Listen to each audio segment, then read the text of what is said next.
2.06 to NORDAVIND's 168 means that they're not the favourites, but they do have an outside chance at winning this map. Certainly if they can get that momentum going, and with heavy utility in the pistol round, they're going to need to go big, but HS has taken one of the heavy hitters down straight away. And this was a perfect read coming out from NORDAVIND. They've done their homework. They were waiting in mid for the push coming out from Navi Jr. and here, Tensky. Yeah, this is just a perfect read, perfect round from NORDAVIND. It's going to be very hard for Carpaccio to get anything done with them knowing his position. Does pick up the kit, but Nato does peek out wide and finishes him off. But as you could see, they were waiting at top mid because they knew that Navi Jr. liked to go for the aggressive short push strat, and they were just perfectly positioned to rush them down the moment that HS saw a player on short. That is going to be the critical factor there from NORDAVIND, that adaptability to overcome the Navi Junior side, and being able to win this pistol round and cleanly convert the following two is going to be a huge benefit as well at limiting the CT rounds Navi Junior can put on the board, hamper that early momentum and stop them from being able to fire at the caliber they'd like to. They do have the Deagles out in this round, and they are going to be hoping for those lucky headshots. There was early A-long commitment from the Navi Junior side, but they've dissuaded from that now, backing instead over to try and take short control where HS could be in trouble. Ooh, that's a clean shot from Bit, but they are going to smoke cross towards A. They do have only long control, so they got to be careful for close quarter combat against a Deagle, boost-ups, and certain amounts of utility. But look at the tap fight. They're starting to win this trade war on Navi Jr. Gospa with a double kill, 2 Deag headshots, and yeah, this is looking really tough. They know that one's close on site, but where is the rest? That is the question. NORDAVIND were not expecting this level of resistance, but Tensky is trying to do something about it. Look at this. He gets all 4. Bailing NORDAVIND out of that second round. Carpaccio had even taken down his teammate there. There was no other option for the Nordic side in that round, and Tensky really does get it done. I thought that firepower might be an issue for NORDAVIND heading into this series, but if Tensky is hitting shots like that with 1 HP left remaining, this could be a great series for them. He had the full ace as well. Killed the first player, cleaned up that site. I mean, it's magical that he did not get killed, first of all, but still, just standing there and almost all of them just straight up headshots. The last one was a little bit of a recovery, but look at this aggression coming out. They're gonna do the exact same play, except no flanker from HS because they're up against very weak buys in general. And yeah, they're just gonna get the bomb plant in. Honestly, Navi Jr. might try and grab a gun somewhere, but I wouldn't just go blindly pushing into a MAC-10 and feed HS a lot of money. I certainly agree with you there. HS, the IGL, is going to have a peek through that smoke, but get nothing other than a death going his way as Carpaccio falls, but Topo is able to trade him out. And while there is the man advantage for Navi Jr., they shouldn't have any opportunity to get into this bomb site. The range they have to push out from short now just means they'll be cleaned out, and they do a little bit of damage to that NORDAVIND side, take 2 weapons away and force reinvestment at minimum, but no more will be found by the youngsters, and it will be that clean 3-0 start from NORDAVIND despite their best efforts. And now we get to see just how creative this leadership from Navi Jr. really is going to be. Yeah, it's gonna be Gospa on the op, of course. Double op, actually, on care. So they're probably station 1 and B1 in mid, or maybe even 1 long A. I would assume that they're gonna put 1 along A so that they can, yeah, Gospa is heading that direction. He actually has a very good spawn for it to hold the angle. It's most likely gonna get flashed off. And yeah, he falls back. That gives away 0 vision. And they don't know if the T's have actually pushed out long, which gives a lot of info. Gives very little info, sorry, to the Navi Junior side. They're trying to find some info on short. These double AWPs is an expensive commitment so early in the second half as well. They'll be desperate not to lose them, but With the B hit potentially on the cards, they may feel justified in their purchases. Keeping those two players up short, it does definitely sacrifice a long control, but at least you only have one avenue of attack to worry about when the executes do eventually come in. If you're dealing with players advancing from both short and long at the same time, it can be incredibly overwhelming, even if you do have the numbers advantages in your favor. The issue for Na'Vi Jr. at the moment is that NORDAVIND might just have sold them the fake. Bit is rotating away to that B bomb site, the complete wrong choice now, and it's going to be Capacho and Gospadarov that have to hold on. Yeah, and especially Gospa not being there to hold off this push as much as he wants. They aren't going to have to blind jump though, but on top of truck. Gospa flicking, he's going to whiff the flick. He needs to fall back towards CT, otherwise he'll definitely lose his life standing out in the open. They didn't have another smoke on NORDAVIND side, so they just had to dry jump it. A couple of flashes, and Na'Vi Jr. are immediately calling for the save. I mean, with the double op setup, you don't really want to try and retake a site where you've already lost all of your control.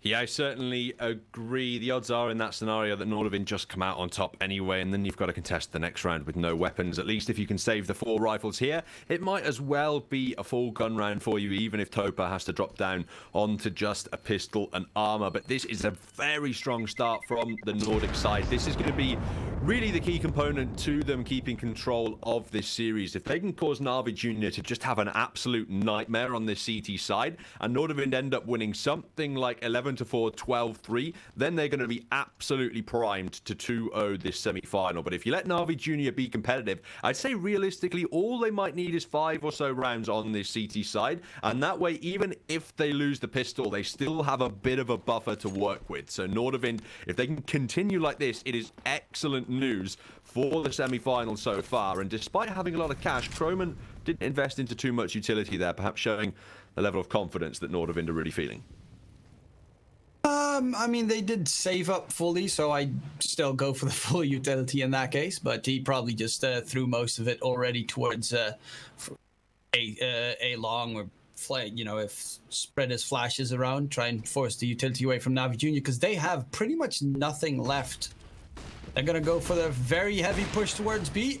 Oncare misses a very crucial shot there. Onside, tries to go for the flick, gets bailed out by Capacho, but peeks out wide where he doesn't get another catch.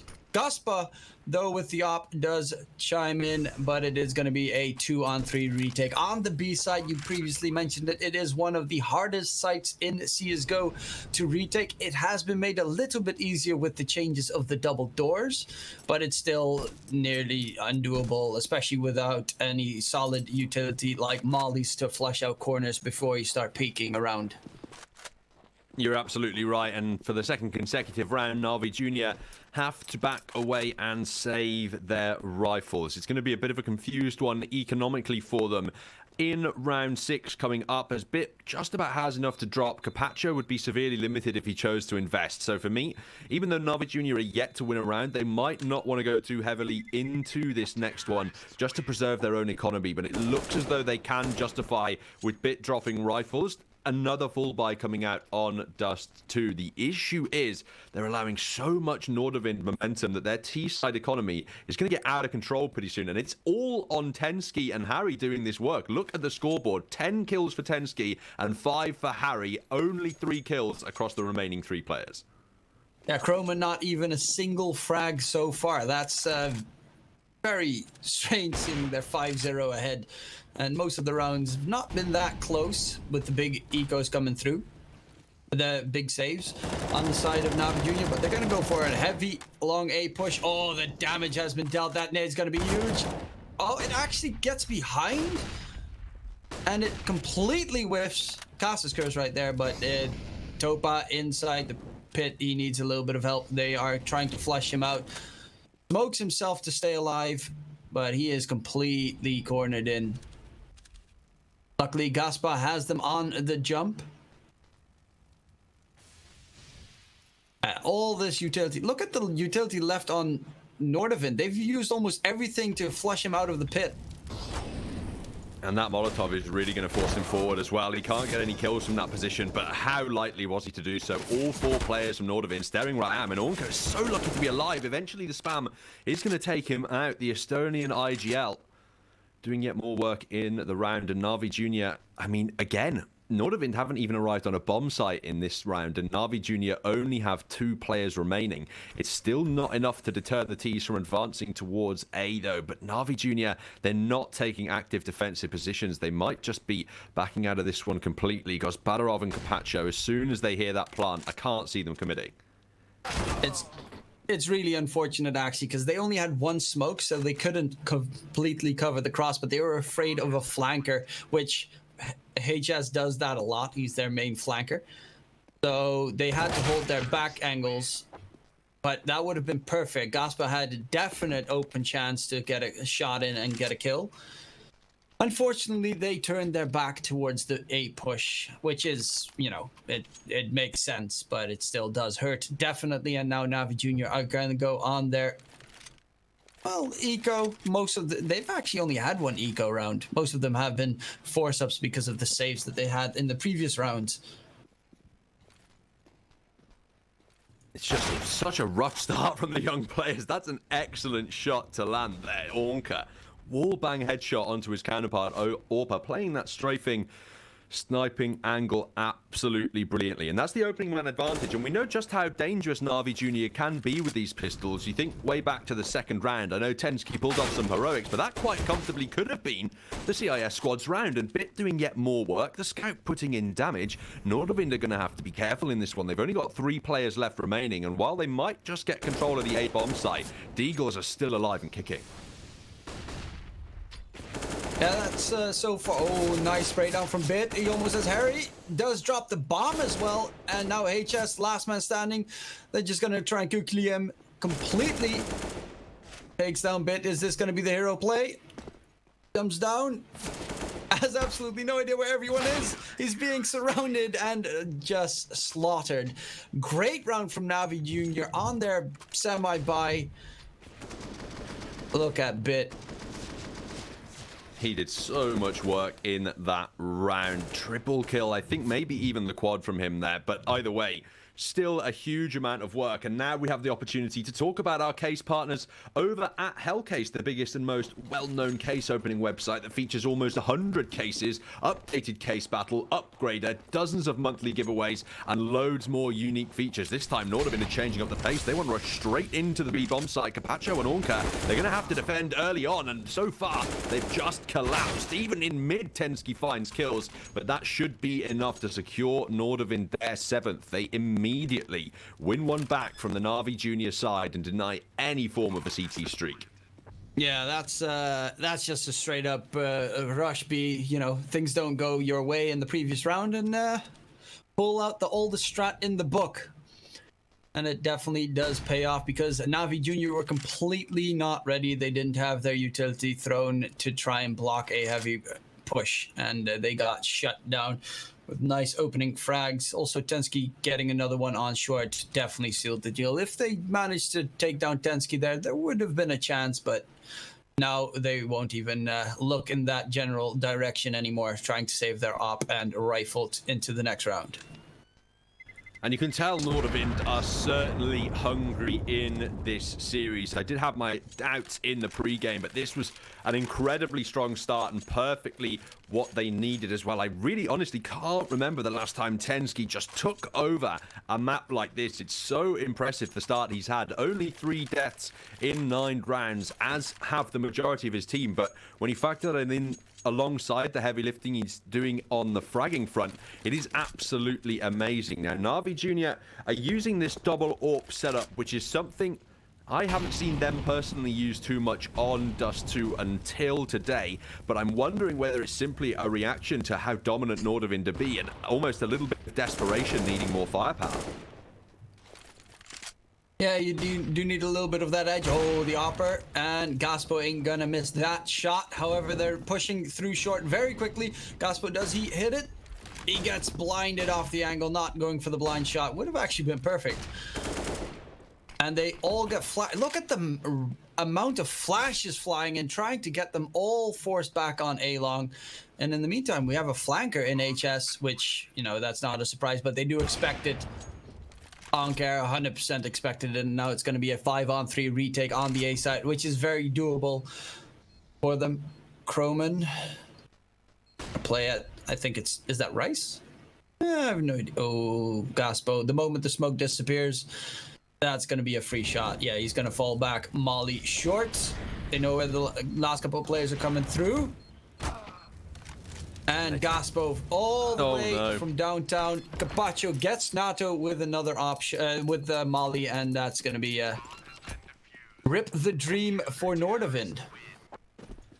Just a much better CT setup there. When I was talking about a little bit of creativity that you need to utilize on the A bomb site, you virtually have to give away one channel almost every round, unless you're going to go for those active A long commitments that Na'Vi Jr. there do with 3 men. You can use those setups to take contact against T-sides coming in and have the fights early on and shut them out of the A-bomb site. But the other thing that happens, as you just saw, is you can give away that short control. Now, that can work out for you because, as you saw, NORDAVIND have to dump all of their utility at that point in time just to find their way into the A-bomb site. And then Na'Vi Jr. had so many smokes, molotovs, and flashes remaining on that retake that their efforts were just so much easier. And you saw the double molotov just made sure NATO Safix couldn't do anything on short. So, more utility and creativity like that is what we want to see, but they have to defend the B-bomb site now as this double AWP setup will be tested on the other side of the map. Croman rushing in has found Gospodarov, but that doesn't sense the player in the backlines. Capaccio smoked himself out of the molly though, so they should eventually clean him up, and Na'Vi Jr. again with the 3-on-5 retake that they don't want to consider.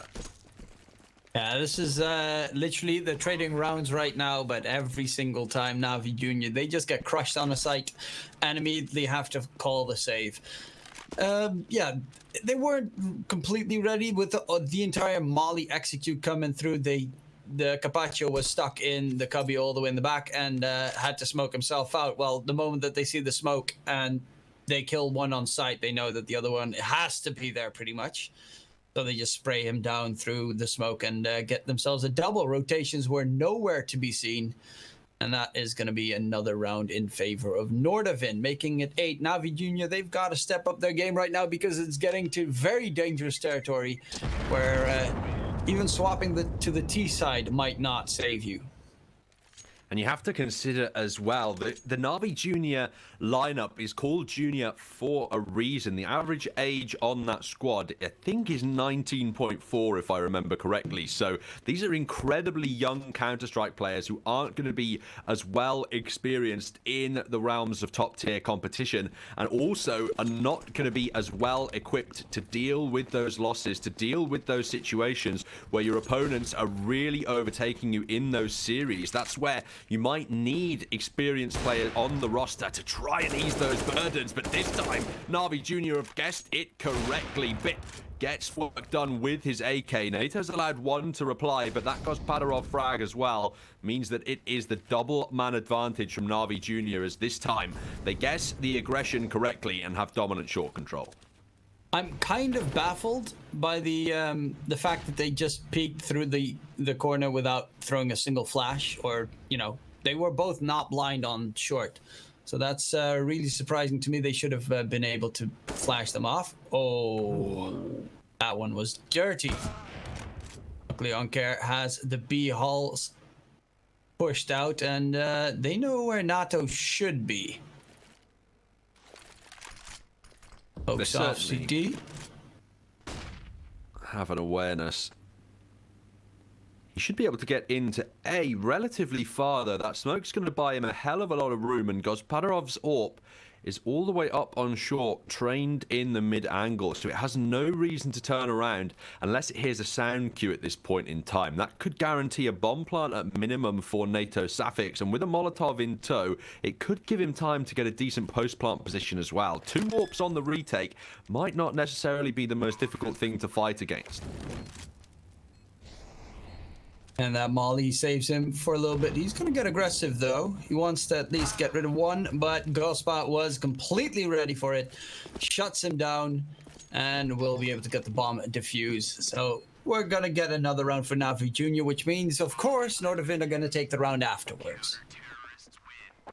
Well, we will have to see whether that pattern does continue. That's something NORDAVIND have done a great job of, denying that momentum to the Na'Vi Junior side, not allowing them to streak any rounds together on their CT side or build up any kind of an economic game. At least the youngsters kept the 2 snipers up as well, so their economy isn't going to be too hampered with a win. So even if they lose this round, they might just be able to invest into the next, as players like Gospodarov and Ornka already have substantial banks built up. And this time, it's a slightly more unorthodox setup from Na'Vi Junior. They're going to try and watch every angle at once. 1 short, 1 long, 1 mid, and 2 B. A fairly more default setup here, and one NORDAVIND could exploit if they trade frag well.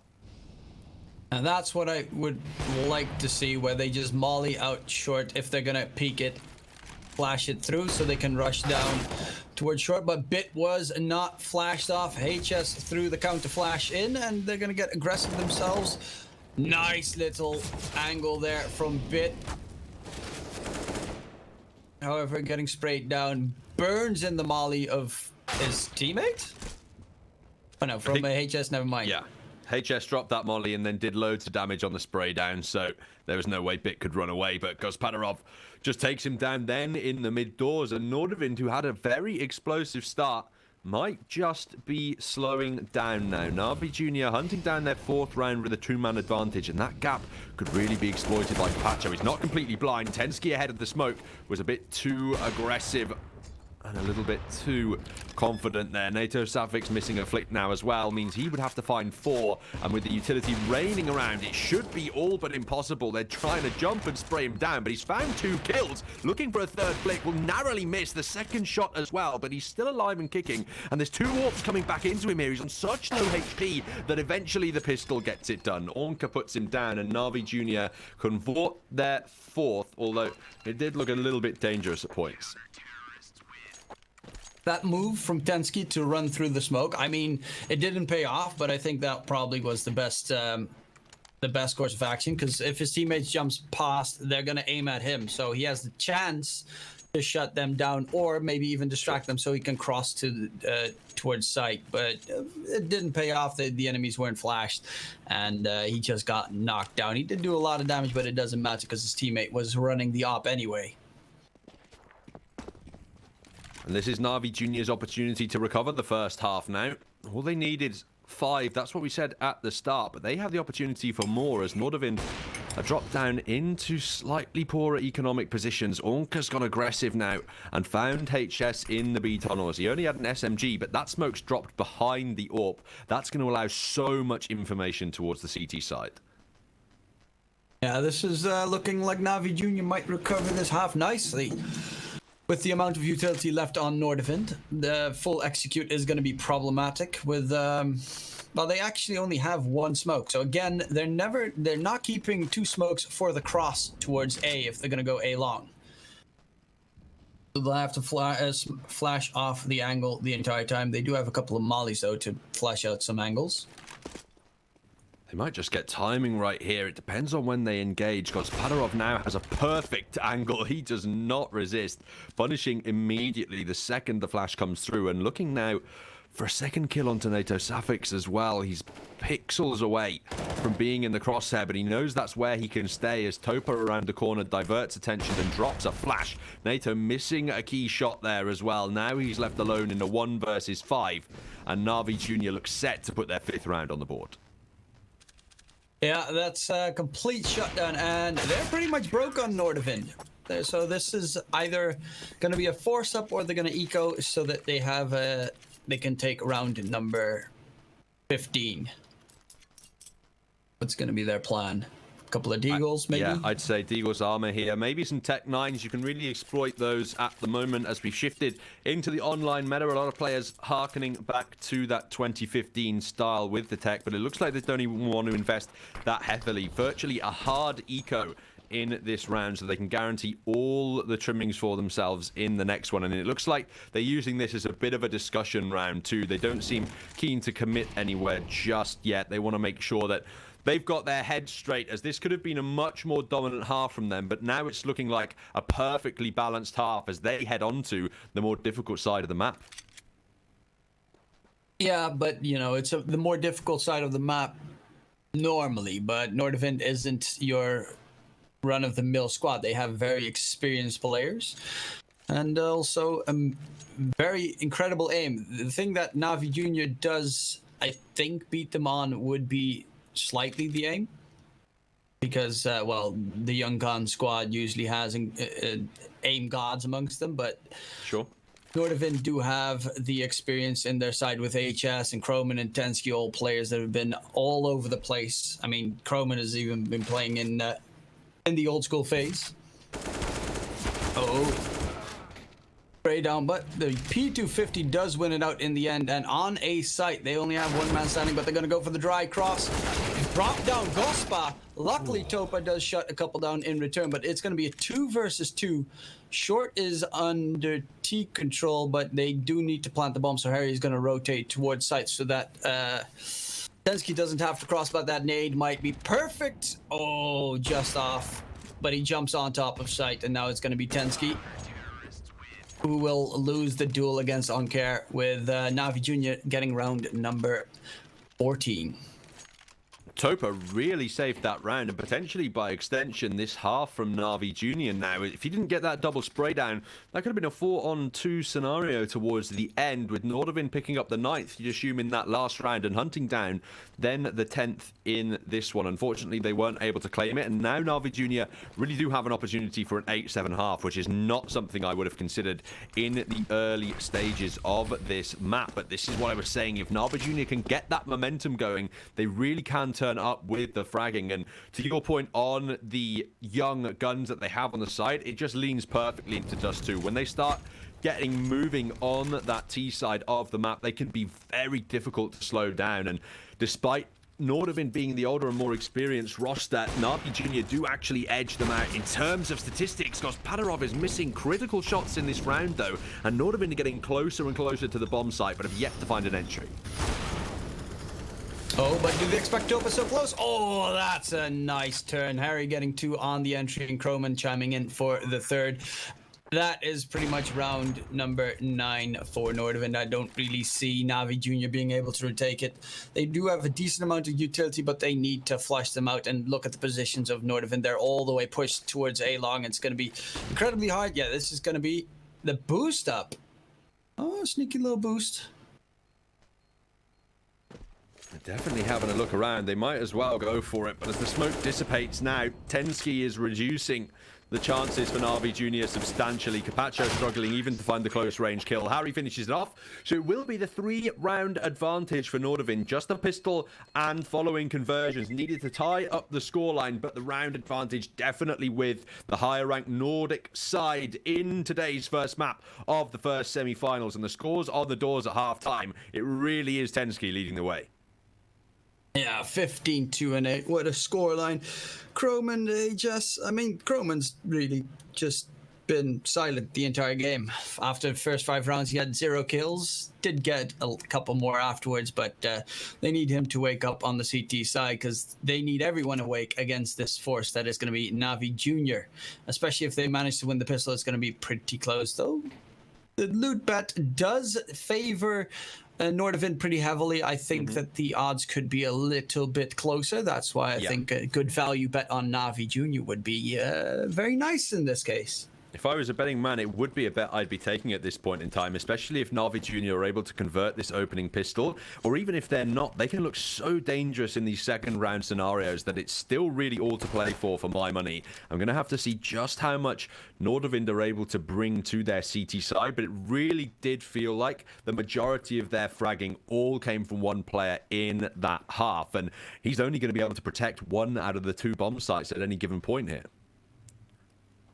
Yeah, especially with the 3-man B stack from Nordavind, this is Harry's going to have to go insane. Same with his buddy Nato, hiding behind truck, which is of course a very spammable angle. Like, I think that it's almost like Fold on Vertigo, how easy the shots rain through. Oh, nice first tap, trying to win the long range fight, but the 2 players are pushing out from A-long, and now it's Harry all on his lonesome on site, being pushed from 2 angles, but he does stay alive for long, and that's going to give time for his teammates to rotate towards short. Gaspo close range fight is going to win that fight, but the short rotators are there. It's going to be the last man standing. Topa versus Croman and HS. Luckily, Croman is down to 2 HP, and they're actually going to fall back towards CT. And that should give Topa the plant. Harry did such a great job there to buy time and ensure that the bomb didn't cross to an angle it couldn't be shot from short, which allowed Tensky to take it down and give NORDAVIND the advantage. Now Topa at close range cannot hold on, and really, even though Harry only gets 1 kill in that pistol round, the time he buys for rotations is so essential to NORDAVIND winning that one. They now have an opportunity to build up some momentum of their own on the CT side. We're going to have to see what call comes through from Na'Vi Jr. I'd expect the hard eco for the full buy coming through later, but it looks like they want to bring some hero AKs into round 2 to overwhelm the firepower of NORDAVIND. It's with the changes to economy from a while back, of course, you almost have the exact same level of weaponry if you win the if you plant the bomb on the T side. And as you can see, 2 AKs with armor behind it. They have 1 Deagle without armor and a Deagle with armor, but Gaspo, all he needs is the scout and just get Bit and Oncare to pop off with those AKs, get them another AK, an M4 drop or something along those lines, and you definitely have an open round. They even have a way more utility than NORDAVIND has. Yeah, that is a really key factor as well, especially if they can draw this round out. Onga, that is so confident. Just walks straight out dry and takes down HS. He was clearly not expecting that one, and that's thinned out the defenses already. The M4 can be recovered by Tensky, but now Na'Vi Jr. have short control. The issue is, it looks like they might be corralled in by a CT side, which doesn't have much, but still has a little bit of utility remaining to slow them down on the way in.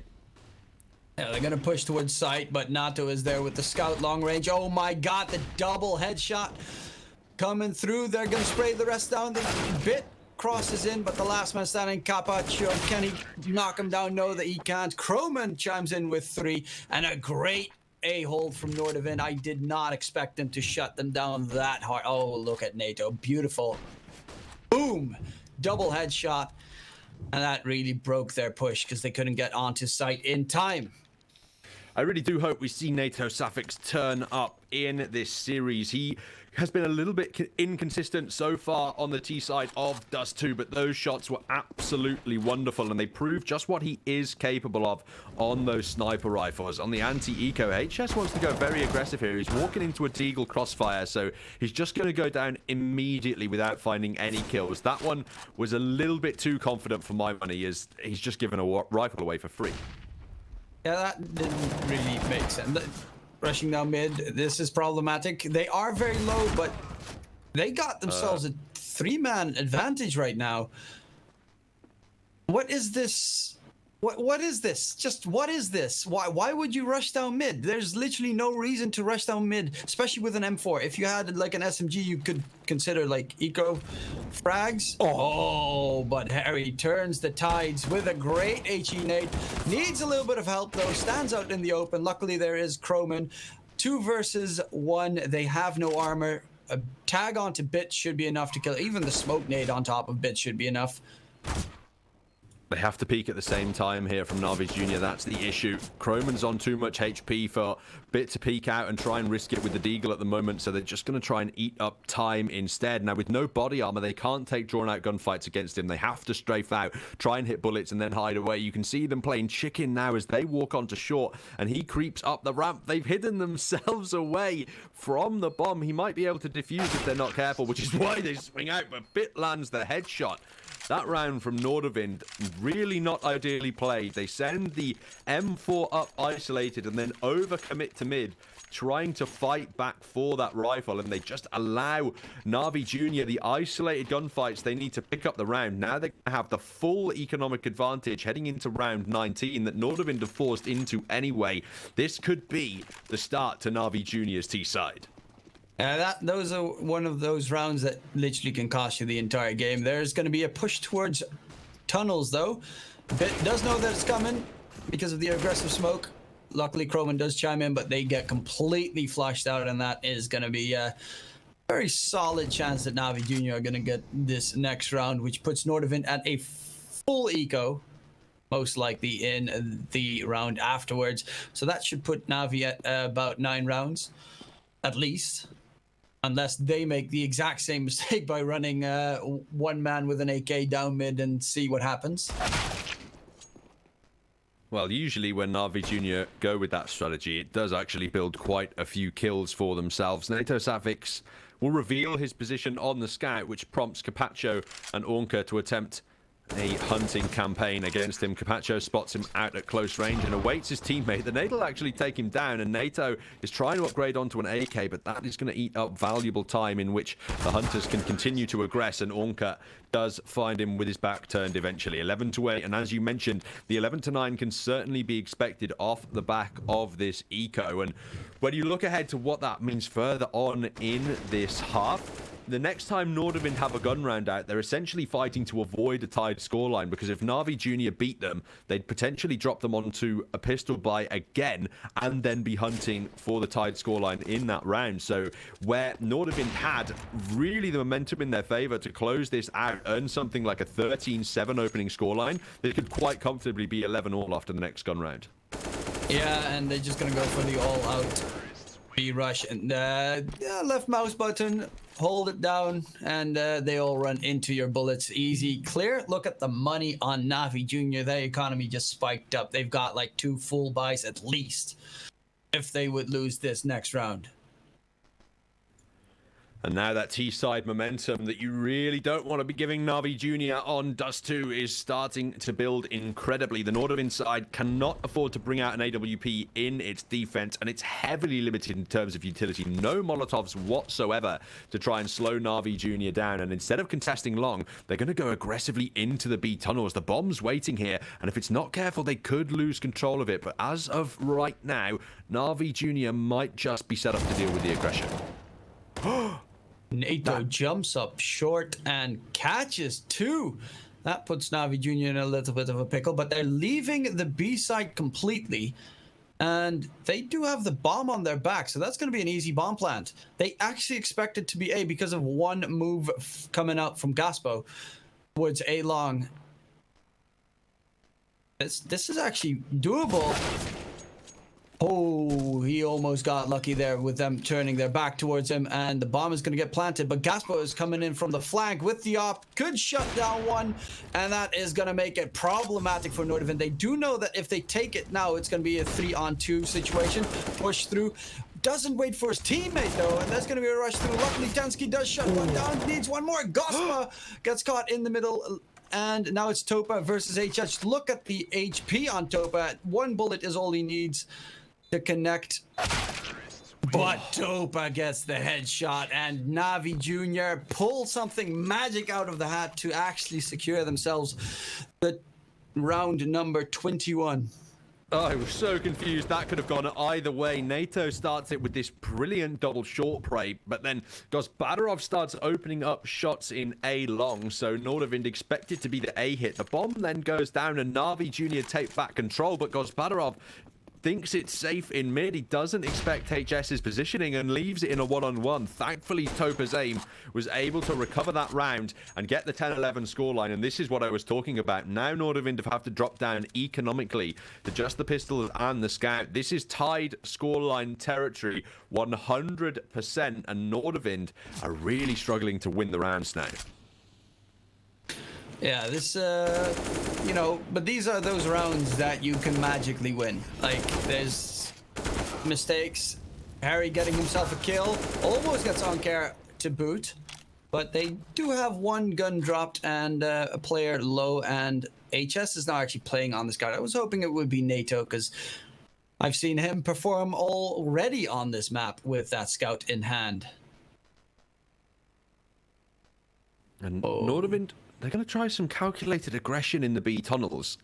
For now, Na'Vi Jr. aren't aware of it. They keep turning back just in case it might come through, and they may just get the timing, but they're distracted by NATO suffix at close range, and until they pop out, you can see Capacho is going to consider it as a possibility. Tensky missing too many shots for comfort there as Topa cleans up the saved AK, and that should prompt the mid-push now from Na'Vi Jr. to come out. The only man remaining is HS, and absent armor with just a scout in his hand, I failed to see how he could do much more than find a lucky kill and upgrade to an AK. Yeah, that's 11 to 11. Na'Vi Jr. tied it. Ooh, nice no-scope, but they turn it into his back, and Capacho finishes him off. However, remember those odds from LootBet? Oh. Yeah. Those look so juicy right now. They certainly did. I would never have counted Na'Vi Jr. out of this T side. I was worried. The real issue at the start for me when NORDAVIND took that lead was whether they'd be able to shut the momentum down. As soon as Na'Vi Jr. came back and started streaking up rounds on the CT side, I did believe that they would have an opportunity. I said 5 minimum. Now it's 11 to 11, but NORDAVIND have the full buy together. They have the utility they're looking for, and they have an AWP in the hands of NATO Suffix as well. Na'Vi Jr. clearly aware that the full guns have come out in this one, so they're playing a slightly more passive setup, but as long as they have mid control like this, if they can just push through the doors and really put down a effective CT smoke, they're just going to shut down any kind of NORDAVIND rotation, and then theoretically they have free reign to attack a bomb site with at least a 2-man advantage. Yeah, it's going to be interesting what kind of strat now. It seems they love themselves short. There are only 2 players towards A long, so short would actually be a nice take. Completely cleared of running towards the site. NATO does have the op, so you can always turn around, but I do hope that we're going to see the jump down. I think we have HS ready in CT for the jump down, though. But yeah, they're going to head towards the A site. I love those camera pans, by the way. It's certainly a nice cinematic addition to the match, as at the moment Na'Vi Jr. are just trying to burn out that NORDAVIND utility, and they've really gotten rid of most of it. There's just 2 smokes and 1 Molotov remaining, and a couple of these smokes are all the way down in the wrong place, so they're not going to be part of the execution, but time is going to be a factor for Na'Vi Jr. as they aggress out. They have very little of it to work with, and this long hold has worked out for a double from Harry. He can now turn around and focus on the site if he wants to. Instead, they're going to allow the plant to go through and wait for this to be a 5-on-3 retake, and now it's Na'Vi Jr. who are lacking utility as Molotovs and smokes come in against them. Yeah, they're completely boxed in, being pushed from every possible angle. Honker has to go big, but he does not spot Croman through the molly, and onside bit, he had his back turned to them. He had nowhere that he could run, and a full perfect retake from NORDAVIND, not losing a single weapon, is going to at least give them a little bit of bank for the next couple of rounds. It certainly should, and that is a vital round for NORDAVIND to win as well. They deny their opponents the opportunity to take the lead on their own map pick, and that can be incredibly important from the mental perspective, as they do only have the 1-round lead, but it's enough to prove you are dead ahead in front of your opponents. Looking at the money, it could be a little bit risky if NORDAVIND lose this, but they should be able to get a buyout in the next round, as they're trying to utilize the same double AWP setup that Na'Vi Jr. were, and it's this time looking like a much faster placed T-side play from Na'Vi Jr. They're trying to flash into B and prompt out some aggression, but NORDAVIND so far aren't biting. Oh, HS, perfect angle. This is going to be a B split. HS is not going to burn by the... Oh, eventually does burn by the molly, and he is kind of stuck, but they are forcing out a lot of utility from NORDAVIND, as you previously mentioned. One thing that I want to do brush up on, Tensky has slowed down completely on the CT side, but Croman has finally started to wake up and is getting close to evening out his scoreline, feeling comfortable enough to pick up the secondary op as well. All of a sudden, the silence reigns supreme. Both sides, they don't want to go in first. At the point in time where it's as close as it is during this map, Nobody wants to be responsible for the first mistake. Nobody wants that blame on their shoulders. And the issue for Na'Vi Jr. is the longer you wait it out, the more pressure you put yourselves under. If you don't have enough time to execute in through a mid strategy, you're going to be in absolute hell. HS is double smoked. He can pop a flash for Tensky, who despite only being on 42 HP could deal damage here. He's found one kill but can't hold down for any more. The spray down is not able to connect, and now Croman's AWP is at the closest range it could be. Croman flashed off. He's jumped over by Ornka, and now NORDAVIND have to back away and allow the tied scoreline again. I actually think that by accident, probably, but most likely, but HS flashed Croman, and no, sorry, HS flashed Tensky, who was outside the doors towards B, and he got flashed by his teammate. Because HS threw the flash pretty deep, and it actually popped up in his eyes, and he couldn't start spraying or peeking wide at all because of it. That was a little bit of a mistake, or yeah, no, that was definitely a little bit of a mistake. Because the moment that they started shooting towards HS, he had to start peeking out wide to shoot them from behind. You know, hindsight is 2020, right? You could argue he could have scoped in, he could have recovered those spray downs, but clearly just stuck in the moment there, unable to secure it, and that is what allows Na'Vi Jr. the tied up scoreline, and this time it's a much more dire situation for the NORDAVIND economy. If they lose this round, I have a feeling NATO and Tensky are going to be dropping out pistols to allow for the eco for the NORDAVIND side, but it's really just about holding on at this point in time. If you allow Na'Vi Jr. to accelerate now and start streaking rounds together, they are really going to take over the late stages of this game, and I actually do like this adjustment from NORDAVIND. They're going to start going for the gamble stacks on the A-bomb site early on. They're completely desperate, and Na'Vi Jr. are a side who like to utilize pace. The likelihood that you're able to retake that B-bomb site anyway is so low that committing 2 players there and having them die early on could be perhaps too risky for you to consider. Instead, it might be worth going for that 50-50 gamble on A to give yourself much better odds at dealing with the early contact. Yeah, it's I mean, that's why Na'Vi Jr. is so interesting, because they have a bunch of strats. A lot of them are aggressive, but most of them are faking out the aggression, trying to get all the utility use. I mean, NORDAVIND, they're down to 4 flashes and a smoke, and we're still a minute in. So they have no way of defending against a solid execute coming out from Na'Vi Jr. Because of that, you probably need to have someone make a play. There's going to be a boost in CT, which are they going to stay there? Okay, now HS is going to fall back, but it does look like it's going to be an A execute coming through, which no has utility either for NORDAVIND. Yeah. Oh no, it's the fake.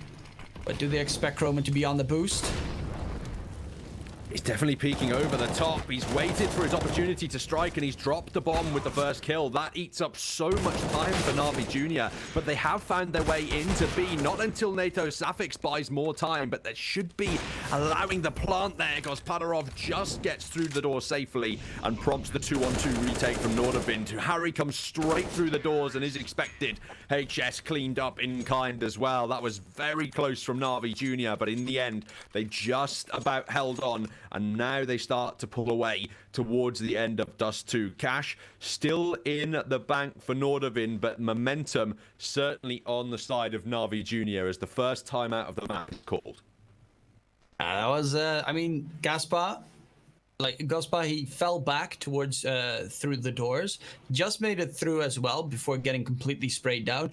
And while he falls back, he turns around, flicks, and actually legs his opponent, so that the first player that went through the doors was coming through with 20 HP. So every bullet that just lands, which, as we saw, the spray down was a little bit a chaotic spray down from Na'Vi Jr., but you just need one bullet to connect and he falls. And those small little things, I mean, that was just perfect on the mark from Gaspar, who then managed to get the bomb plant in, and they hold the push from NORDAVIND. Another excellent round from Na'Vi Jr., especially with Croman getting 2 and still managing to recover it. That's something that Na'Vi Junior are just great at on their T side, I feel. They can really suffer those opening entry kills, but because they have individuals at a caliber that they are, even if they lose 2 players early, they can just send one of these crazy riflers out onto a bomb site to find another double entry and just swing it back in their favor. As now they've taken the lead, I believe, for the first time in this map. They want to continue this streak going, and NORDAVIND already this time, you're trying to see them be much more tentative with their utility. They don't want to use it in the early instances, and NATO Safix perhaps paying that price with the majority of his health. Yeah, down to 5 HP. Op shot connects when he jumps. Oh, look at that. Towards tunnels, there's going to be an aggressive push coming out. Will Carpaccio be able to hold off this push? Groman peeks wide, gets one, falls back.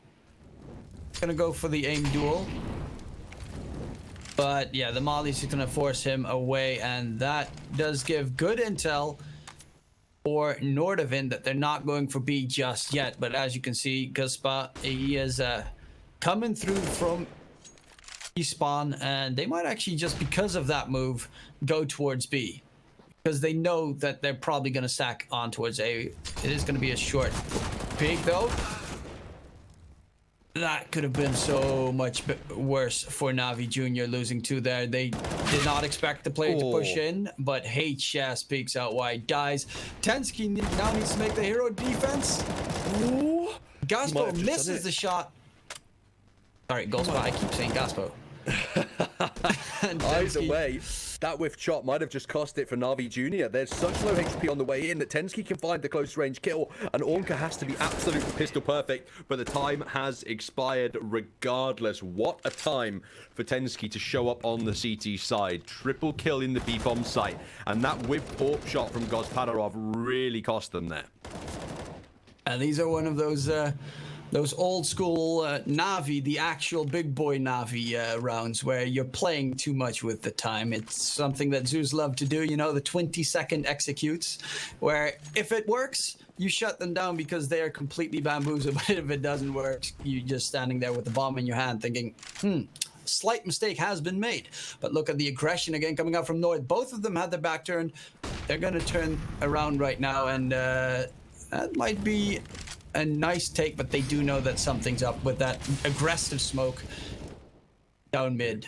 In the lower tunnels, NORDAVIND, they've just cleaned up. Carpaccio has to try and recover now as the bomb's dropped in these tunnels. HS has control of it, and Tensky has taken down Bit. Ornka will reply with one. This round is so messy, but now Na'Vi Junior are in one of the weirdest positions you can be in Dust 2. They've dropped the bomb in tunnels and are going to have to fight from a defended close range defense to try and find the way in. Look at that. Tiny little silencer is enough for Gospodarov to punish NATO Safix and bring it back in a 2-on-2. But let me tell you something, Na'Vi Junior. You don't want to be hunting for this bomb with 2 AWPs at that range.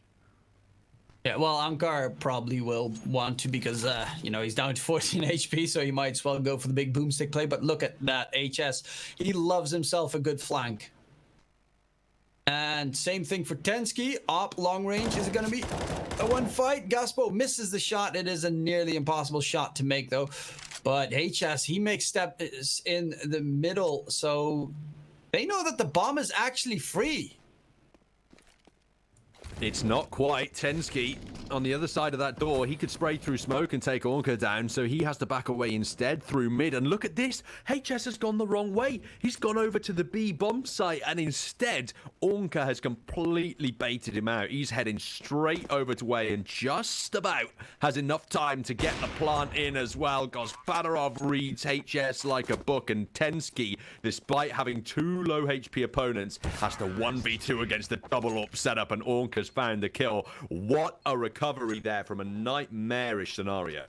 Oh, NORDAVIND, what? They tried to become too clever. They were up against 2 ops, and they tried to get angles that they wouldn't expect. But if you play that close range against 2 ops, you're definitely going to win if you just play the tunnel, play the bomb. They both lost track of the bomb, and it just gets recovered. Great play coming out from Na'Vi Junior nonetheless. But it definitely was something that should not have happened. There's going to be very big aggression coming out in mid. If they can manage to drop Topa, it would be a excellent play, but now it's going to be Tensky all on his lonesome. tagging people through all of the doors, but will eventually lose his life, and that's going to be 5-man alive on Navi Jr. with NORDAVIND, 2 map points that they have to recover from. It certainly doesn't bode well for them when you look at that round history as well.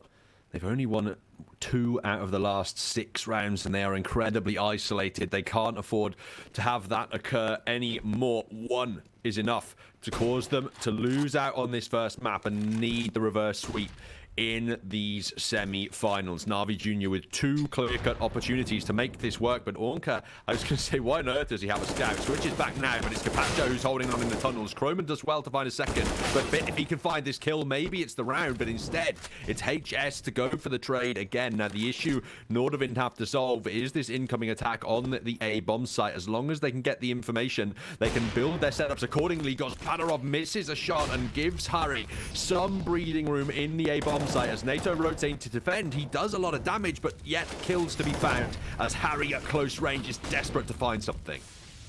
This is actually a very possible round for NORDAVIND. They're going to boost HS onto site. Anker at truck, he spots out Gospo, and Anker does try to even it out, but he still needs to take out 2. Harry just runs through the smoke, doesn't give a damn, and they get another round for NORDAVIND. This might actually go OT. Would it surprise me in this wonderful Malta Vibes tournament that we're going to get another OT? We'll just have to see. Taking a look at the NORDAVIND economy, it's not in the best place in the world at the moment, but they have got at least some rifles on the board. Ornka's got to drop down onto a scout, though, which could be a problem for him in this round. He's trying to do damage with it. NORDAVIND have gone for a gamble, but they've gone in the complete wrong place. There's 4 men on the A bomb site with Navi Jr. ready to explode into this B bomb site with no early contact. They're going to go in for it, and Croman, all on his lonesome, has to hold on with a UMP. Oh, that is nicely done, Navi Jr. That might actually be something that they know about NORDAVIND, because it does look like a very well thought out plan from them. And they're going to have to retake B site 3 to 5. 1 molly and a flash in hand, an op, 2 M4s, and 1 kit. So, he spots out the smoke. He's like, ooh, AK smoke, let's go. But Anker is coming in with the flank. Will they expect it? And HS turns around in time, but it's going to be a pretty hard retake nonetheless. Last man standing is going to lose. Gospa gets himself 2 on the defense, and that is going to be Navi Jr. winning map number 1, 16 to 14. How you like them odds? Well, it was their pick, and really it looked like NORDAVIND were going to be able to take control in the early instance. They had that dominant opening streak, but eventually Navi Jr. really did start to wake up and were able to reply with a very strong T start of their own. Now, as we look ahead forward through the rest of this semi-final Mirage, the second map, it certainly favors NORDAVIND, but they're going to be desperate to go big on it. Otherwise, they face a 2-0 elimination at the hands of Navi Jr. in the first semi-final of the day. If you want to see how the rest of this series pans out, don't go anywhere. We'll be back right after these breaks.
Nice shot. Lock and load.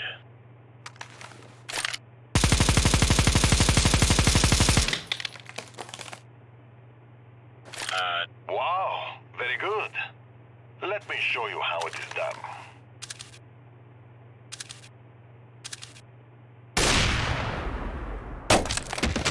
Yeah, no.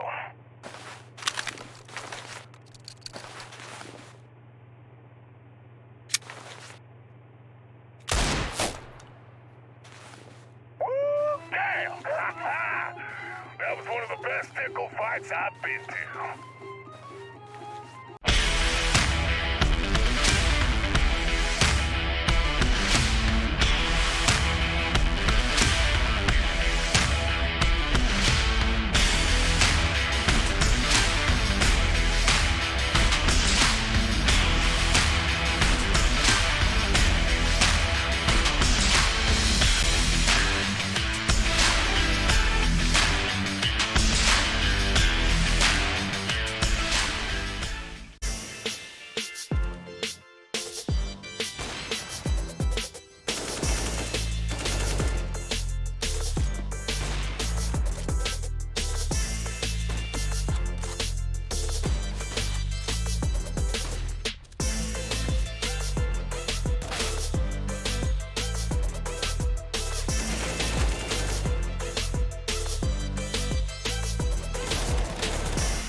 Hello, everyone, and welcome back to Malta Vibes, brought to you by Gaming Malta, a home of gaming excellence. It was very close on that opening map of Dust 2, but it did just about go Na'Vi Junior's way, and now we head into Mirage to see whether or not NORDAVIND can stand the test of time, or whether they will fall 2-0 in this semi-final. My name is Protalis, and talking you through the second map with me is again going to be DK Truman. How are you doing? I'm doing just fine. That was an amazing opening map, and I do hope that we're going to get another 2 at least with, maybe OT somewhere, because I don't want this to end just yet. It was a very nice comeback coming up from Na'Vi Junior. Of course, the odds were against them the entire time, and that is just free money. Well, it certainly is if you were a Na'Vi Junior fan. Now, NORDAVIND fans might have been slightly disappointed with that performance, but you really can't sleep on Na'Vi Junior's T-side of Dust 2. Just as individuals, they can really get work done, even when they look like they should be down and out in the rounds. But we were talking a little bit during that break, and when you look over to Mirage, it's not quite such a positive story from the Na'Vi Junior side of things. They seem to have some serious problems on this map and have only really been able to beat out some of the lower tier teams in the CIS region here. So I'm expecting NORDAVIND to come back into things on Mirage and send us over to Inferno as a decider, which could be slightly balanced. Yeah, on Mirage, as you did say, they did only beat a couple of lower ranked teams, whereas NORDAVIND, the only teams that pretty much managed to beat them would be, Complexity and Fnatic, big teams. And we'll see what's going on right now in the knife round, which has started. See who's going to start on the CT side, because even though it is very close between the two sides, it is pretty much, for both teams especially, a rather CT-sided affair. Well, let's get underway then, ladies and gentlemen, with map 2. As the knife round is underway, it looks as though NORDAVIND are going to take control of that one again. And based off of that information, it is very likely that they now choose to begin on the CT side of this map. And should that be the choice that they make, the economic management is going to be the real crucial principle for the start of this game. That CT economy can really go haywire in the early instances, so you do want to avoid early losses if possible. Yeah, this is going to be an interesting matchup because, as we previously mentioned, Na'Vi Junior, they do have a rather poor history on this map, and NORDAVIND are actually going to start on the T side, so they want to close it out on the CT side. I mean, there are different strats for different teams. Some teams like to go on their weaker side to start off with, and then either come back or finish the map off on their stronger side, and might be the case for NORDAVIND as well. We did just see the odds there from our partners over at LootBet favoring NORDAVIND in this second map quite substantially. And while those odds did still go their way on the first map of Dust 2, I would certainly be more inclined to agree with them here on Mirage. The heavy aggression from Na'Vi Junior in mid. It might be that Bit gets swarmed, but luckily he does have 2 players backing him up. They have a flash available, though, and with Ankara falling away, Bit's going to push him forward. Croman gets a kill onto Bit, luckily. Oh, no, I said luckily, but Croman gets a second. Gaspa at connector. Will he be able to hold the line? It seems it's very unfortunate for Na'Vi Junior. They get completely shut down, and Topaz, the last man standing on short, pushing out to find an angle, but they're going to get the bomb plant in. And unless he gets some insane headshots, it is going to be unfortunate, because Croman came to play in map number 2, starting off with 4 kills in the pistol.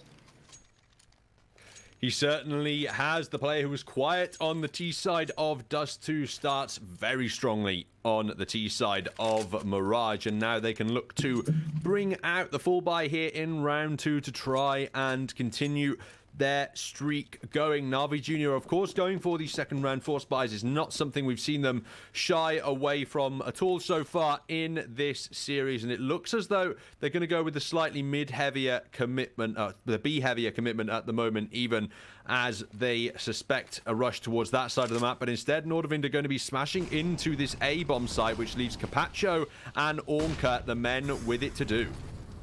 Yeah, Carpaccio close range with an eagle. It's almost a shotgun at that point, but they're trying to spray him down. They don't actually connect too many on him, and he actually gets two while running, deagling down NATO. It is very possible right now for Na'Vi Jr.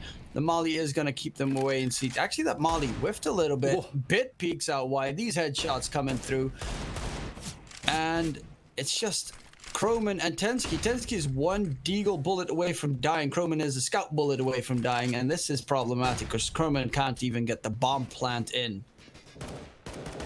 This is not the scenario NORDAVIND wanted to find themselves in the second round, as that jump peek from Bit doesn't cost him his life. Instead, Ornka can peek out and find Kroman, and then on the repeak does Bit find Tensky and tie up the scoreline. NORDAVIND, they all fell apart based on that one deagle play from Carpaccio dancing around the smoke, and what beautiful shots they really were.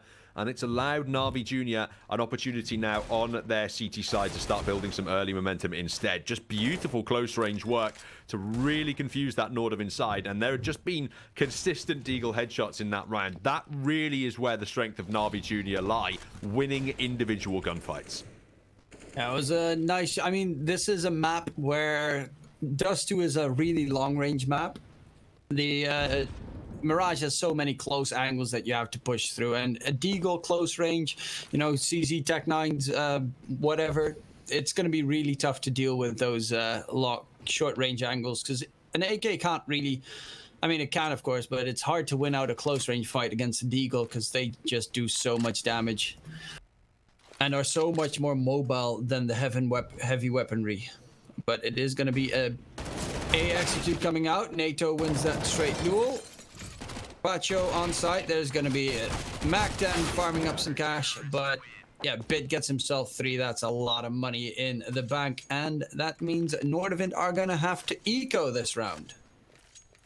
They certainly are, and while the CT economy in the early game can be in a very precarious position indeed, Na'Vi Jr. have started things off perfectly if they want to manage that defensive money right. Forcing NORDAVIND down onto an eco in round 4 should allow them to build up some cash reserves here with these MP9s, and if they can keep the 3 rifles alive as well, they'll have a very healthy cash position heading into the first full gun round. NORDAVIND, they want to explode out onto the B site here with just the Glocks to work with. They're chewed up by that utility. Topa gets 4 kills, and all of them are with grenades there. NORDAVIND, no route into the B-bomb site for them as they look to use the AKs to give themselves a better chance this time.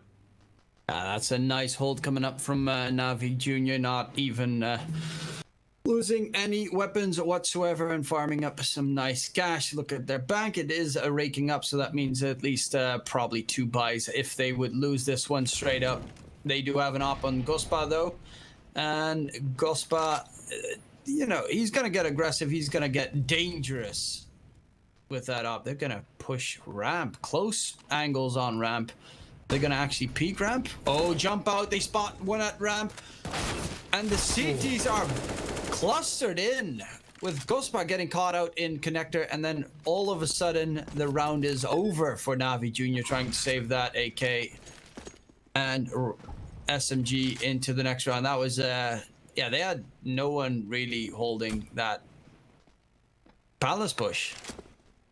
They weren't ready for it whatsoever. They were hoping to use the MP9s in an aggressive position, try and wrestle them AKs away unexpected, and then perhaps fall in for a retake in the later stages. Unfortunately, NORDAVIND were positioned perfectly to counteract that strategy, and they're going to win the first full gun round of this match in convincing fashion. All players left alive at the end of the round. They might even consider going hunting at this point as well. Topa and Bit still equipped to bring forward, and their team have enough cash to buy regardless of what happens here. There will be AWPs out in the round now for Na'Vi Jr., but NORDAVIND are hunting for the tied scoreline, and they don't quite have cash to upgrade to the snipers. Yeah, it's well, you don't necessarily need a sniper on this map, even though NATO definitely can make it work. But you know, you have very heavy executable sites with both A and B being easy to jump up from multiple angles. Goldspot trying to get himself a quick peek with the op, but he's gonna get it denied. Oh, he's getting aggressive. Of course, can be a dangerous angle to stand in. On the Certainly stairs. can. The smokes, they're going to block him off for now. And NORDAVIND, actually off the back of that utility, they aren't quite keen to commit. They want to set up smokes of their own and perhaps wait for the CT1s to dissipate. They think maybe they've caused some repositioning at this point, or at least they're going to wait for a rotation to swing over to the B bomb site. It's rather odd that they didn't push based off of that opening utility, but now they want to go in when the situation certainly does favor them. I think the main plan there was to try and scare them off, maybe make them second guess themselves. But Cabacho is underneath. Great flash coming out, peeks out wide, however, doesn't get himself a single frag. So that is going to make it most likely a retake situation. Ankar is playing the smoke.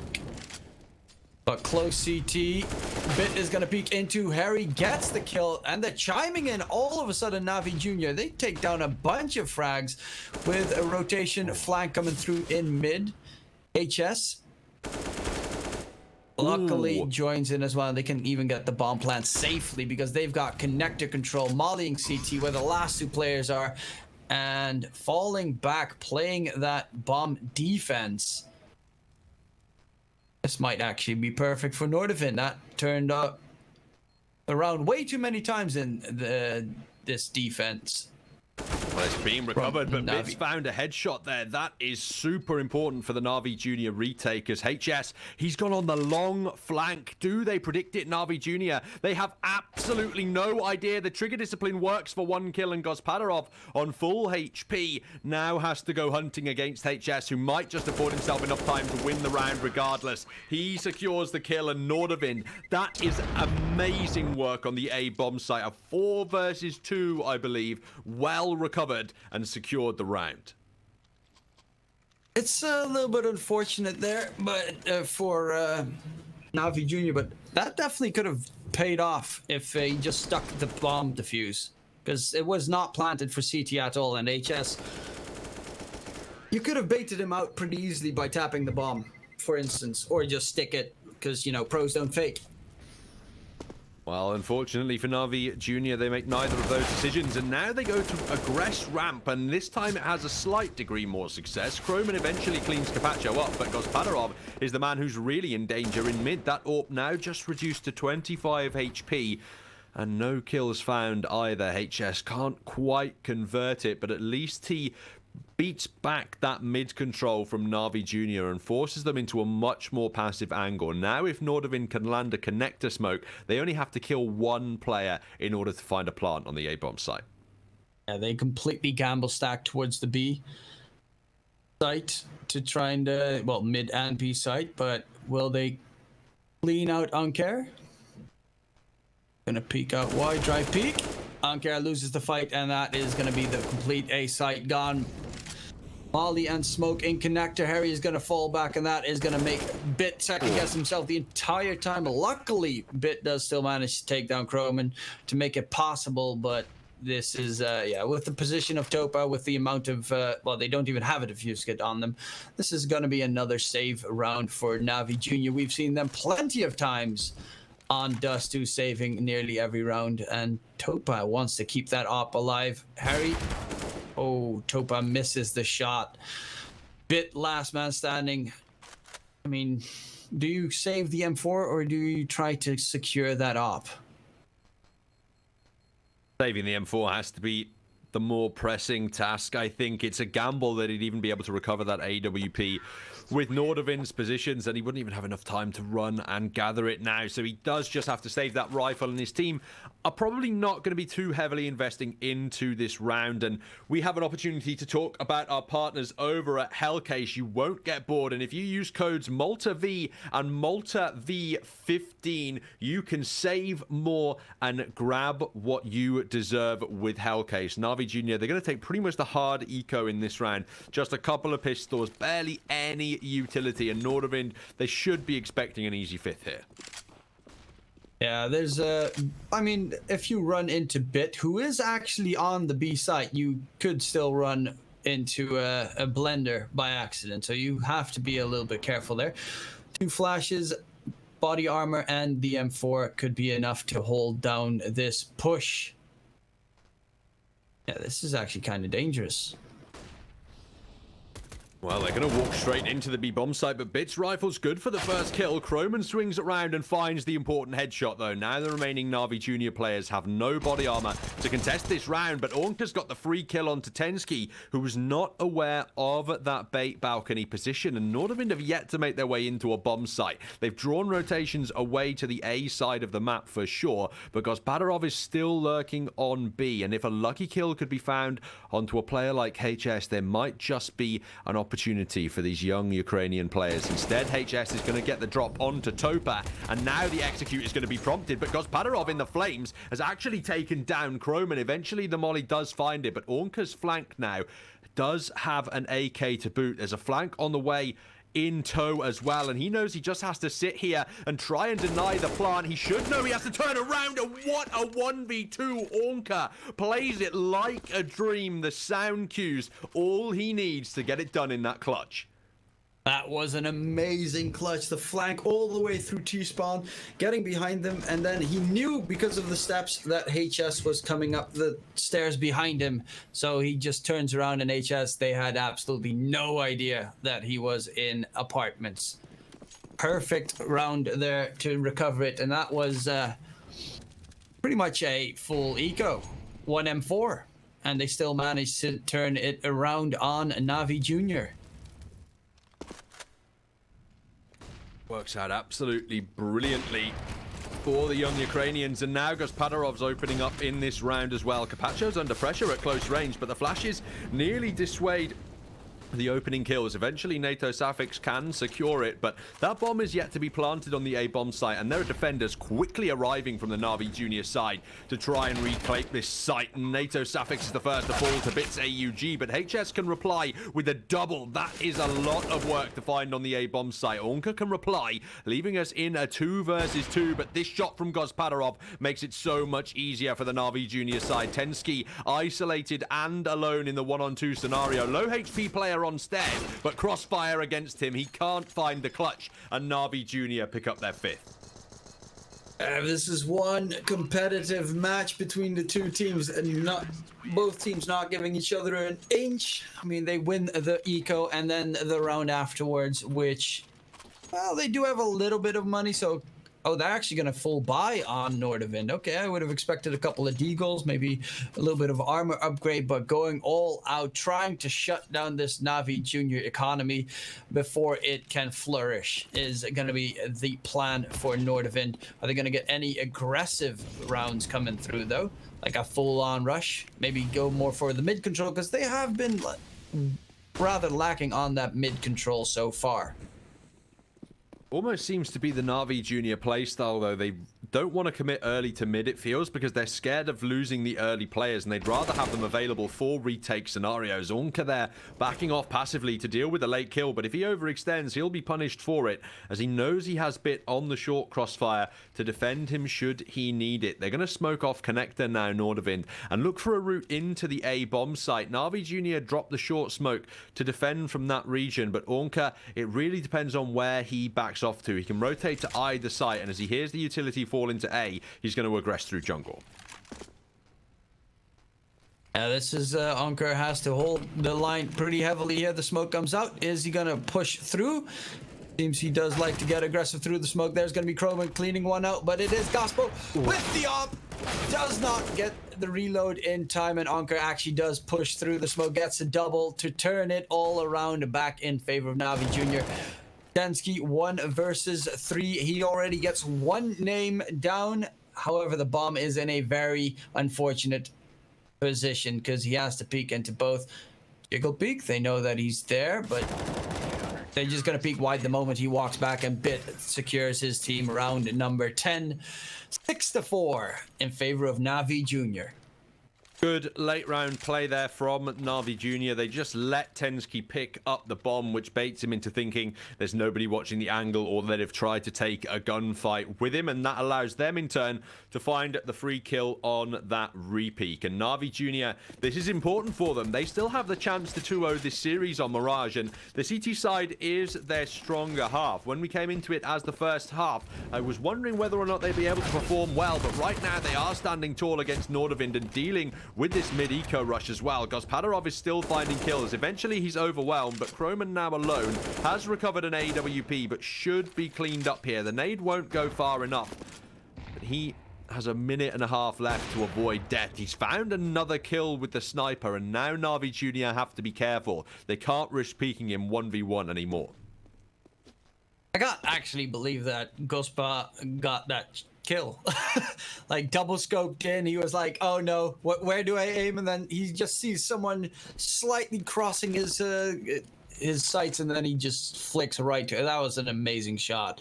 Unfortunately does die right afterwards, but Gospa is actually a sight to behold on the op.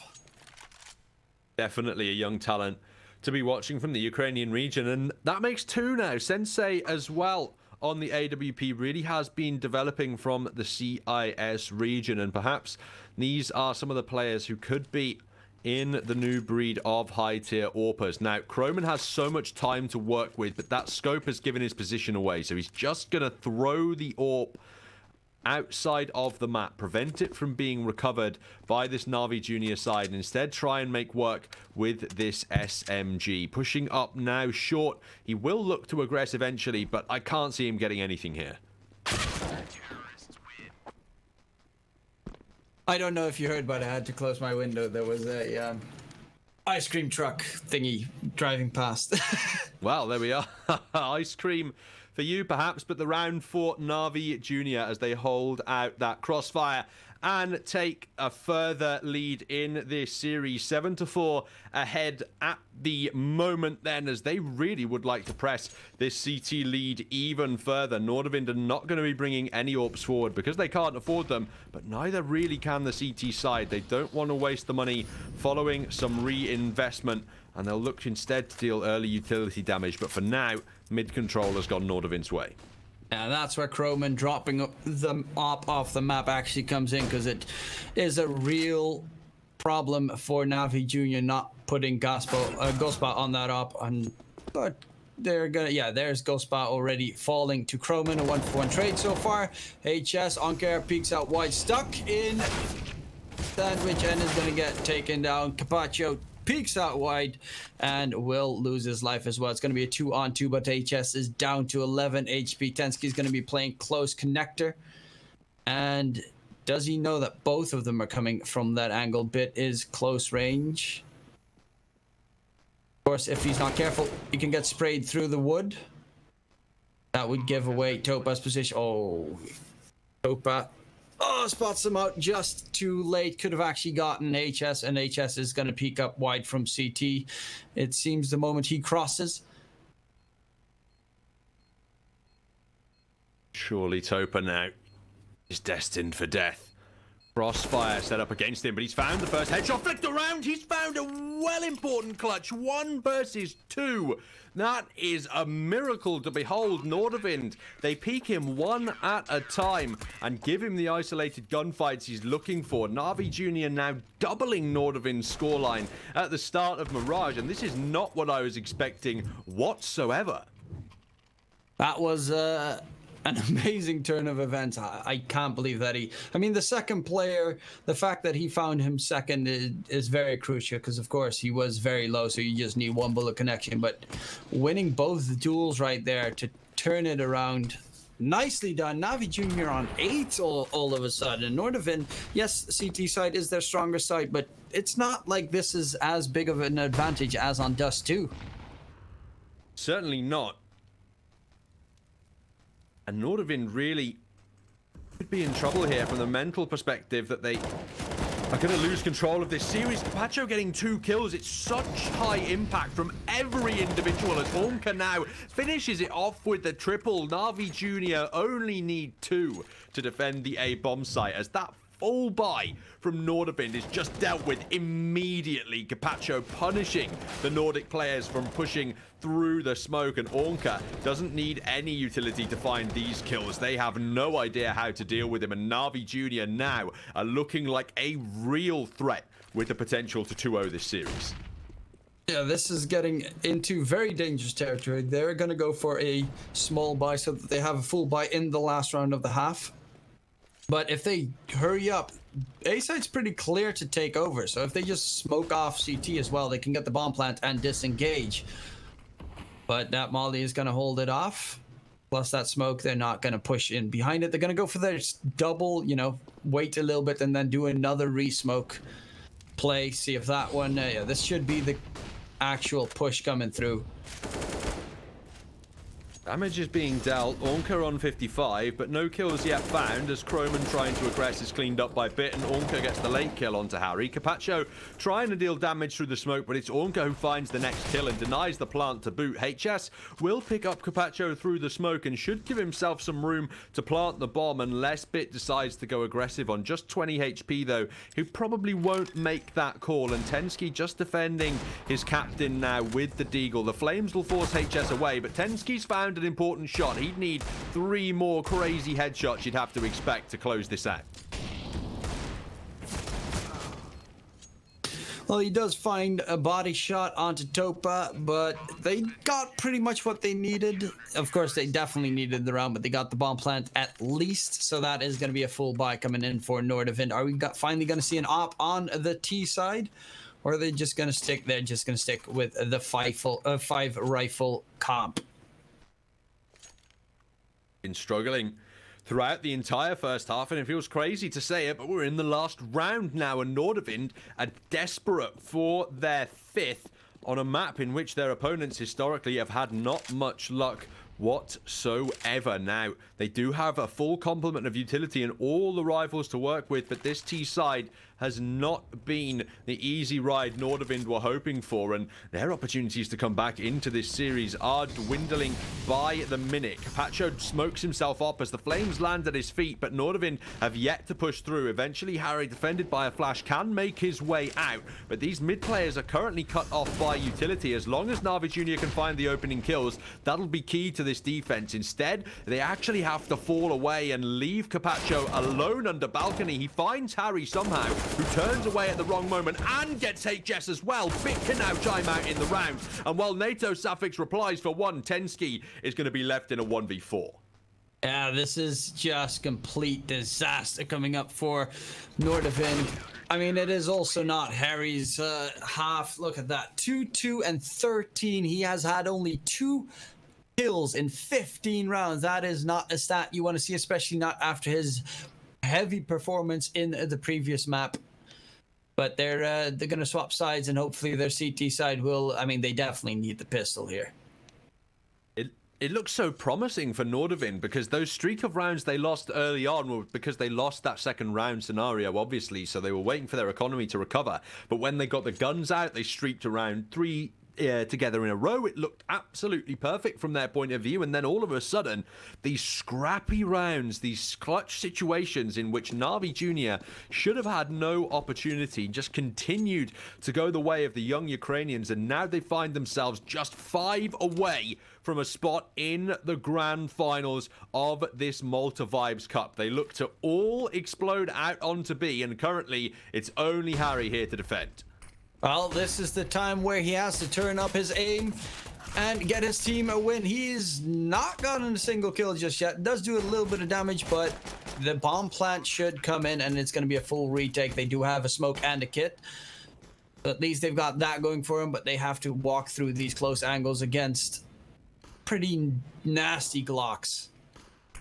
Patchers found the first kill. Now NORDAVIND feeling the pressure as time is certainly against them. Croman still with a kit, and Harry finding kills. Tensky opening up as well. This is certainly possible as Capacho and Topa left in a 2-on-3, but Capacho's found an opening kill. Topa on his clock's got a headshot as well, and Capacho gets it done at the end. Tensky falls, and Na'Vi Jr. pick up 12 on their opponent's map pick. They look for the weaponry advantage in the second round, and what are NORDAVIND going to do? If they contested this force, it would just be the pistols. You'd expect them to lose it and give Na'Vi Jr. 13, and then they'd be on an eco to deny a 14th round. They're gonna force up anyway, but the map could seriously have been decided if they lose this round. Yeah, that was oh, this is gonna be tough for NORDAVIND. It doesn't mean that it's over. I mean, we've seen multiple games where the Deagles can reign supreme, especially on a map like Mirage. We saw it in the first half in general. I mean, it's just, you gotta push those close angles. Headshot angles, a lot of them. Like, you know exactly how to peek into the enemy and get that Deagle shot. So let's see if NORDAVIND will be able to defend this push. Na'Vi Jr. went for the 5 rifle setup. They're not playing around. They don't want to rake in some extra cash to build a bank. They just want to win this out in the next couple of rounds.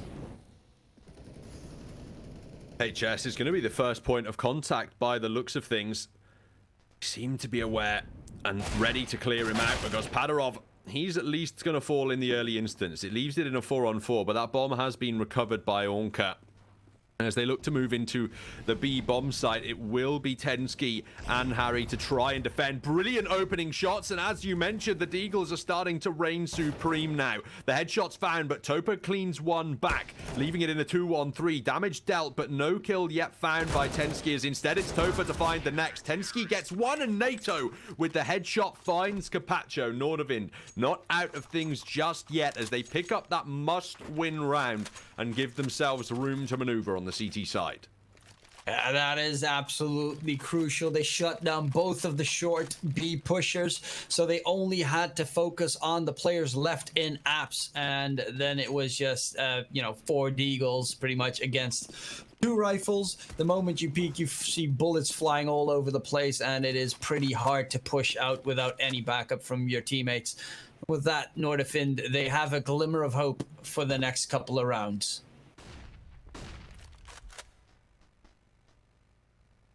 Just the Deagles now for Na'Vi Jr.'s T side to work with. This should be a much more difficult task, walking into a heavily set up NORDAVIND. It was so important they won that, and those headshots really got it done for the Nordic side now, as the utility does the work in this round. HS finds a quick double. Bits got one in reply, but it may be too little too late, as he narrowly misses out on a kill onto Tensky, leaving Carpaccio in a 1 versus 4 scenario. It'll be the Na'Vi Jr. eco after this round, unless he can pull off the miracle. And that looks like NORDAVIND's route back into the game somewhat. The next full gun round will occur in just a couple, the round following the next, and NORDAVIND then are going to be challenged more intensely once again. Their objective this time just has to be keeping as many rifles alive as possible. Yeah, this is this the beginning of the end for Na'Vi Jr.? NORDAVIND, they are stronger on the CT side, and we did talk about the fact that they might want to play on the CT side second half so they can close the game out instead of having to fight for 1 round every single time. Just gonna go for a nice little eco stack, have a little bit of fun, discuss what kind of strat they're gonna go for in the next round. Makes sense as a strategy. If they need any time to work with, they want a chance for tactical discussion, because it's the right time to have this conversation. You aren't out of things just yet. Yes, NORDAVIND, they put a stop to your first chance to take over this T side, but it definitely wasn't your last. And if you can avoid getting trapped in your own minds too much, if you can rally somewhat and use that individual skill, harness it, and more importantly, forget about the bad outings they've had on this map previously, then that is going to be so much more beneficial to Na'Vi Jr. on this T side. NORDAVIND, it's not just their map pick they'd be winning here. It could be the series, as Inferno is such a balanced affair. Na'Vi Jr. would love to finish the map off here on Mirage, and HS, while he may be cleaning them up in this eco, it's the next round in which I'm interested to see, as now Na'Vi Jr. should have a very clear idea of what they're going to attempt. And I'm curious on what their plan is going to be. They spent a lot of time discussing their strategy for this round, this very crucial round, because you do not want to give NORDAVIND too much time to build up an economy. It's already looking pretty problematic for Navi Jr. You definitely need to win this. Otherwise, NORDAVIND are going to be bound to be able to buy up every single round afterwards. Limited utility available for the T side, but they have mid control early on. Carpaccio's going to have to be careful, though, because they're going to double peek him from this A ramp, and he's just getting away with his life. The bomb is right here. That's the problem, but he might have just done enough to be able to protect it. Instead, Tensky's going to continue his aggression as Carpaccio is only on 1 HP, and he has to play this like the dream, but instead he misses out on the opportunity, thankfully. For Carpaccio, that bomb has not been discovered by Tensky, but instead, if he continues to aggress, he might just garner control. He's going to drop an advanced smoke instead and try and bait now Gospodarov into taking a gunfight with him. What this play has done, if nothing else, is eat so much time out of this round. And there's going to be the push out from Connector. It is going to be a 1-for-1 trade so far. Bit gets a double, though. And in Palace, do they expect NATO to be hiding in Palace? It is a very sneaky angle, especially if he just waits for the bomb plant to come through. Could shut them down. And they might not have a clue. Okay, Gaspar does look in that general direction. And we do have Bit inside jungle who could get a good flank in, but this is, yeah, they're a little bit terrified on where the last NORDAVIND defense force is. They might have a safer plan here as they plan for Connector. NATO's only able to get one. Gospodarov, that is a quick and necessary reply. Harry's got one for himself, but he's in a 1 versus 1 against Bit's AK now. He's going to tap that bomb and try and bait out the aggression. It might just work out as Bit reloading on the stairs, but it's Harry who misses the spray down and allows Navi Jr. their 13th. A very close round indeed, but it's one that goes the way of the T side. Cash still firmly with NORDAVIND as they can buy through in this round. Navi Jr., they'll be stretched slightly for cash, but they have an opportunity to apply some serious pressure now to their opponents. Yeah, this is looking very problematic for NORDAVIND. 3 rounds left for Navi Jr. to win the map, and with that, win the series to make it to the grand finals. Will they be able? Oh, they're going to go for the aggressive B push.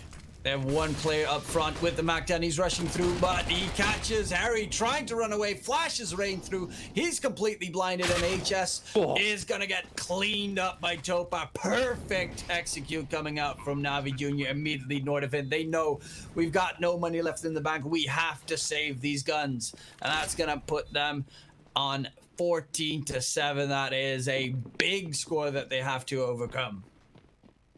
Navi Jr., they accelerate the pace, they turn up the heat, and now have ramped up the pressure that NORDAVIND have to face in this map. Starting to sweat now are the Nordic side as they face the very real prospect of being 2-0'd in these semi-finals. They've saved 3 rifles forward, and Harry might just have enough cash to justify a buy for himself. But Navi Jr. now are going to be hunting down map point, and it's crucial that they earn it in the next 5 rounds. I've seen it time and time again in Malta Vibes in the past, where a team has hit that 14-round scoreline and then floundered and allowed their opponents to get 12 rounds before converting 15. And a 15-12 scoreline is just 3 in a row that you need as the side at the disadvantage there, which is certainly doable. So Navi Jr., as long as they can convert map point quickly, they may just have done enough to win this series.